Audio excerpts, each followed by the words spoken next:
ఇక స్కీమ్ లో స్కామ్ కు మార్గం వేస్తా ఉన్నారు. సర్కారుకే సున్నం పెట్టే లాలుచికి అధికారులు సిద్ధమయ్యారు. లంచం లేకుండా ఏ పని కాదని ఇందులో కూడా నిరూపిస్తా ఉన్నారు. సిగ్గు ఉండాలి, గదే అంటాను నేను. చేసేది చేస్తానే ఉంటారు, అయినా కూడా ఇంకా కకృతి. శివాల మీద పేలాలకు కకృతి పడతా ఉన్నారు. వడదెబ్బ స్కీమ్ లో మీకెంత మాకెంత అని చెప్పి వాళ్ళతోని మాట్లాడుకుంటా ఉన్నారు. మరి అధికారులు లబ్ధిదారులు కుటుంబాలతో చేసుకుంటున్న ఒప్పందాలు ఏంది?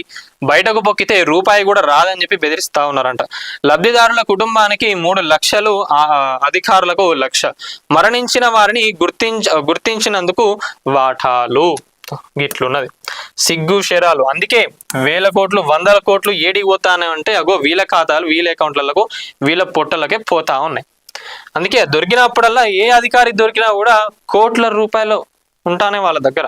100ల కోట్లు మనం చూసుకున్నాం ఎంతగానో సంపాదిస్తా ఉన్నారు.